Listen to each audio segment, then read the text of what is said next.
Hello everyone, एक बार फिर से आप सभी का स्वागत करती हूँ अपने आपके इस channel biology by Ruchi ma'am में। तो टीजीटी पीजीटी एस्पिरेंट, क्या हालचाल है आपके? आप भी बहुत कॉन्फिडेंट फील कर रहे होंगे क्योंकि आप सभी को पता चल चुका है कि आयोग ने एक लंबे इंतज़ार और एक बहुत ड्रामेबाजी के बाद फाइनली डेट दे दी।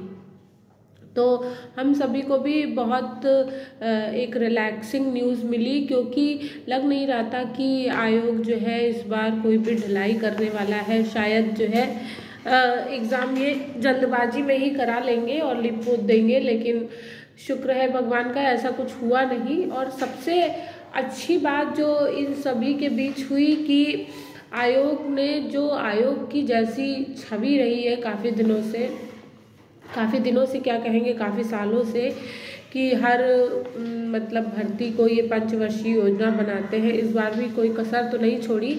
लेकिन एक बहुत अच्छी बात ये हुई कि जो है एग्ज़ाम की डेट काफ़ी दिन पहले हमें मिल गई। हमेशा ये होता है अचानक से एक रैंडम न्यूज़ मिलती है कि हाँ 45 डेज़ के अंदर एग्ज़ाम है या 30 डेज़ के अंदर एग्ज़ाम है। इस बार भी हमको लगा कि वैसे ही कुछ होने वाला है, लेकिन चूंकि आयोग में टीम नई है, नया आयोग का गठन हुआ है, तो हो सकता है मेंबर्स में आपस में मतलब मेंबर्स ने अपने एक्टिव होने का सबूत दिया और एक एग्ज़ाम की निर्धारित तिथि मिल गई। क्या हुआ, कैसे हुआ, किसके प्रेशर में हुआ, ये चीज़ें हमारे पार्ट की नहीं है।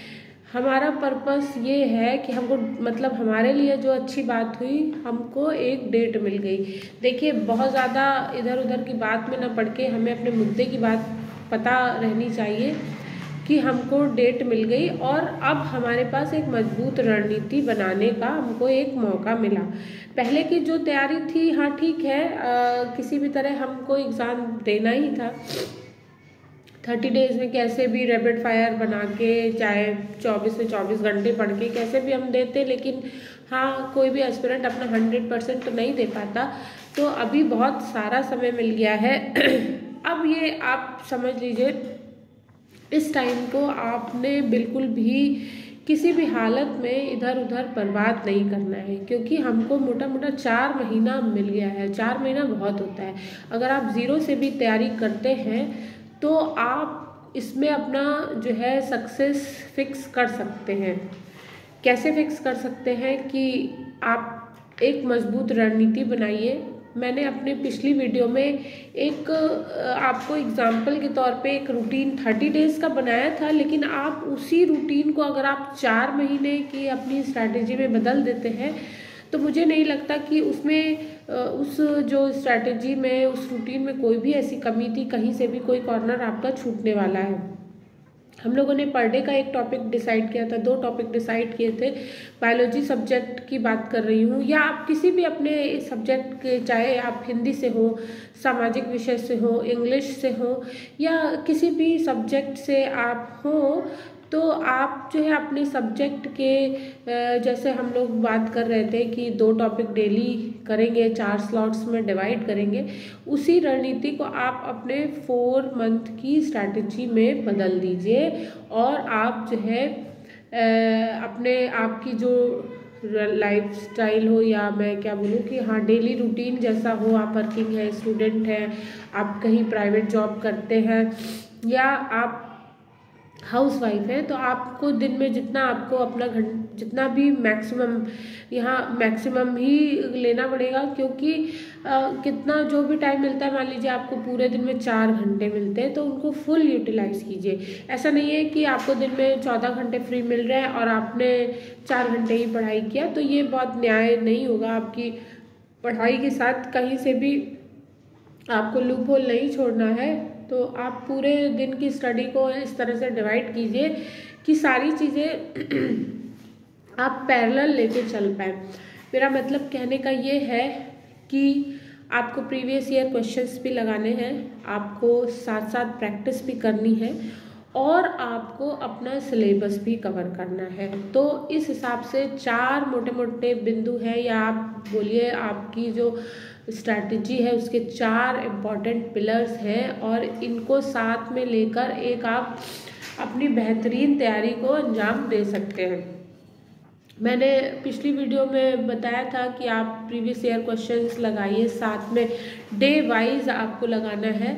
तो आप पर डे के 2 टॉपिक या जितना आपका टाइम स्लॉट अलाउ करता है, आपका डेली रूटीन जितना अलाउ करता है, आप अपने 2 टॉपिक ले लीजिए, 3 टॉपिक 4 टॉपिक ले लीजिए, उसको पर डे आपको ख़त्म करना है। और अभी आप चाहते हैं आप डिटेल में पढ़िए तो पर डे के आप 2 टॉपिक ले सकते हैं। एनी हाउ 3 मंथ में आप अपना सिलेबस कवर करिए। और लास्ट का मंथ जो मार्च आपका बचता है, 15-20 दिन मार्च के जो है, उसमें आप जो है प्रैक्टिस पेपर्स लगाइए और सिर्फ जो है मोटा मोटा रिवीजन करिए। अभी जो डेली का जो आप स्टडी रूटीन करते हैं उसमें भी मैंने रिवीजन को शामिल किया है। तो इसमें आपको 3 तरह से रिवीजन करना है। एक आपको पर डे के हिसाब से रिवीजन करना है, दूसरा आपको वीकली रिवीजन करना है, और अब चूँकि हमको 4 महीने मिल रहे हैं तो हमको अपना एक मंथली रिवीजन भी करना है। तो आप टारगेट ये रखिए कि आपको कम से कम 1 महीने में 10 प्रैक्टिस सेट कर लीजिए। और 10 प्रैक्टिस सेट बहुत है मुझे लगता है, क्योंकि आपको सारा सिलेबस भी कवर करना है और प्रीवियस ईयर क्वेश्चंस भी लगाने हैं। तो हर महीने के हिसाब से 10 प्रैक्टिस सेट कम से कम कर लीजिए। और एक बहुत इम्पॉर्टेंट बात देखिए, सिलेबस पूरा करने के चक्कर में हम कभी कभी प्रैक्टिस से पीछे रह जाते हैं। ये एक बहुत बड़ी कमी होती है। हम बहुत सारा का सारा पढ़ लेते हैं, लेकिन उस पर से क्वेश्चंस कैसे बनने हैं, ये जो है अगर हम में कमी रह गई तो हम ये जो है एग्ज़ाम के समय हमारा जो है डिसीज़न गलत हो जाता है। 4 ऑप्शन में से कभी कभी समझ में नहीं आता है, पढ़ा हुआ क्वेश्चन होता है लेकिन 4 इतने वेरी क्लोज टू ऑप्शन होते हैं आपस में कि चारों ही नहीं समझ में आते। तो अगर आप उन टॉपिक्स पे कुछ 100 से 150 क्वेश्चन मान लीजिए अभी समय है तो आप 75-100 क्वेश्चन डेली प्रैक्टिस के रख लीजिए। इतने क्वेश्चन अगर आप डेली इस वक्त कर रहे हैं तो आपका जो है एग्ज़ाम आते आते काफ़ी क्वेश्चंस आपके हाथ लग जाएंगे और आप काफ़ी क्वेश्चन से रवा हो चुके होंगे। देखिए आयोग में आप आयोग के दिमाग के हिसाब से चलिए, जो पेपर सेटर्स होते हैं तो क्वेश्चंस लाएंगे कहाँ से भाई? अगर आपने किसी एक टॉपिक को ले करके आपने मैक्सिमम मतलब क्वेश्चन हर कॉर्नर से लगा डाले तो आप ये समझिए क्वेश्चंस कहीं विदेश से बन के नहीं आएंगे। तो ज़्यादा से ज़्यादा जो है क्वेश्चंस कहाँ लेते हैं, प्रीवियस ईयर से कुछ उठाएंगे, कुछ जो आपकी टेक्स्ट बुक्स होती है वहाँ से उठाएंगे, और काफ़ी कुछ जो आपके हमारे जो स्टेट एग्ज़ाम्स होते हैं, यूपीपीएससी के एग्ज़ाम्स होते हैं वहाँ से उठाएंगे, और बहुत कुछ जो है चैप्टर के बीच से निकालेंगे। तो इस समय आयोग में जो भी पेपर सेटर्स होते हैं उनका आप ये सोचने की कोशिश करिए, जब आपने इतने सारे क्वेश्चंस पढ़ने के हिसाब से लगा लिए तो मुझे नहीं लगता कि कोई भी ऐसा मतलब क्वेश्चन फिर आपकी रीच के आपके बाउंड्री के अंदर आपको मिल जाएंगे। तो हमारा तो पर्पस ये है कि अपनी एक सीट फिक्स करना, और हाँ इस बार सीटों का नंबर आपको पता ही है तो धरातल पे रह के तैयारी करिए। मतलब कि जितना हम लोग सोच रहे हैं इस समय, जो चीज़ें हम सोच रहे हैं वो काफ़ी एप्लीकेंट अप्लाई कर चुके होंगे, और वो ये चीज़ें अभी से नहीं काफ़ी समय से करते आ रहे हैं। तो कोई बात नहीं, डीमोरलाइज होने की ज़रूरत नहीं है। अगर अभी से भी हम ये स्ट्रैटेजी बना कर के पढ़ाई करते हैं तो काफ़ी चीज़ें हैं हमारे फेवर में, काफ़ी चीज़ें हो जाएंगी। और जिन्होंने 2022 का फॉर्म भरा है तो मुझे नहीं लगता है कि अभी तक किसी ने कोई ऐसा भी होगा जिसने पढ़ाई शुरू ही नहीं की होगी। काफ़ी कुछ चीज़ें आप ख़त्म भी कर चुके होंगे। तो उन चीज़ों को अब समेटने का समय है, क्योंकि अब फाइनली डेट हमारे सामने आ गई है। अभी तक हम अपने मान के डेट डिसाइड करते थे कि हाँ चलो नवंबर तक मान के अपना टारगेट रखते हैं या 4 महीना और मान के रखते हैं। अभी फाइनली है, जो अब किया वो ही हमारे हाथ आगे रिजल्ट के रूप में लगेगा। तो मैं आपसे बस यही कहना चाहती हूँ कि एक मैंने जो आपको स्ट्रेटेजी दी है, और आप अपने एक सेल्फ मतलब आप अपने विचार से अपने आप में सोचिए कि आपका कौन कौन सा सिलेबस का कौन कौन सा हिस्सा आपको वीक लगता है या टफ लगता है। जैसे बायो में आप फाइलम्स, जूलॉजी में फाइलम्स कंप्लीट हो जाते हैं ईजिली, मुझे लगता है जो कंटिन्यू पढ़ाई करते हैं उनके फाइलम्स ईजिली हो जाते हैं। बॉटनी पार्ट में भी जो हमको अलग अलग जो है स्पीशीज़ पढ़नी है वो सारी कंप्लीट हो जाती है। फंसता कहाँ पे मामला है, जेनेटिक्स, साइटोलॉजी, इवोल्यूशन और जो आपका फिजियोलॉजी पार्ट है। तो अगर आपको ये हिस्सा टफ लगता है तो वो पार्ट पहले उठाइए जो आपको टफ लगता है, क्योंकि अभी थोड़ा सा हमको ये लग रहा है रिलैक्स मूड में है तो हम वो टफ पार्ट पहले कंप्लीट कर पाएंगे। तो जहाँ तक मैं सिलेबस को देख रही हूँ तो यही 4-5 टॉपिक ऐसे हैं जिन पे हाँ वो बहुत ज़्यादा समय लग जाता है, रिवीजन में भी बहुत ज़्यादा समय लग जाता है।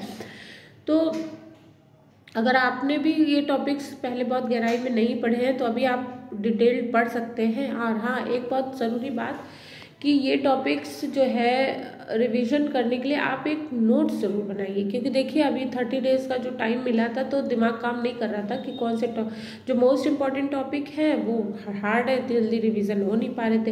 इजी टॉपिक में लग रहा था कितने ही क्वेश्चन बनेंगे। तो ऐसे समय के लिए आप जो डिटेल्ड स्टडी वाले आपके टॉपिक है आप उन पे जो है नोट्स बना लीजिए। एक टॉपिक को एक रजिस्टर में अलग अलग रखिए ताकि आप पतले पतले ही कॉपी बनाइए और उसमें जो है लिख लीजिए। तो ये नोट्स जो है आपको जब फाइनली आप एग्ज़ाम के पास आ जाएंगे तो रिवीजन करने में बहुत हेल्प मिलती है। एक तो ये हो गया। दूसरी चीज़ LT के लिए भी सुनने में आ रहा है जनवरी तक जो है विज्ञापन ये दे देंगे। अब देते हैं कि नहीं देते हैं ये तो बात की बात है, लेकिन हाँ दो चीज़ें जब हमारे सामने होती है, एक पॉजिटिव एक निगेटिव, तो हमको पॉजिटिव को पकड़ के आगे चलना होता है। जैसे हमको लग रहा है कि विज्ञापन आएगा नहीं आएगा तो हम ये मान लेते हैं हाँ आएगा और हमको उसको टारगेट करके भी अपनी स्टडी कर लेनी चाहिए। तो वापस से कुछ तैयारी को गियर स्पीड दीजिए और ये मत सोचिए कि 4 महीना मिला है फिर से हम जो है आराम से रिलैक्स होके, नहीं, मज़ेदार जो है बढ़िया से जितना आपका टाइम टेबल, जितना आपका डेली रूटीन आपको अलाउ करता है, कम से कम मुझे लगता है 4 से 6 घंटा तो चाहिए ही चाहिए। देखिए हर कंपटीशन की एक डिमांड होती है ना, जैसे हमारा रूटीन मान लीजिए हमको अलाउ ही नहीं कर रहा, हम 1 घंटा भी नहीं पढ़ पा रहे हैं तो वैसे नहीं चलता है। हर कंपटीशन की अपनी एक डिमांड होती है, उतना हमको देना ही पड़ता है। हम कैसे भी अपनी लाइफ से निकालें टाइम, कुछ चीज़ों को छोड़ें कुछ चीज़ों को त्यागें।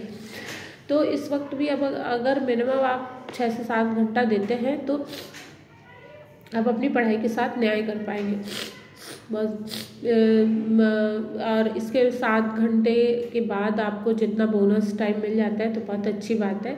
जिन लोगों ने बहुत ख़ास पढ़ाई नहीं की है अभी भी आपके पास समय है और अभी भी आप बेसिक किताबों से चालू कर दीजिए। जैसे ये आपकी 11th और 12th की किताबें 1 महीने में ख़त्म कर लीजिए और बाकी 2 महीने में आप हायर, जैसे मान लीजिए आप ग्रेजुएशन की किताबों से जो टॉपिक लेने हैं आप उनको कर सकते हैं।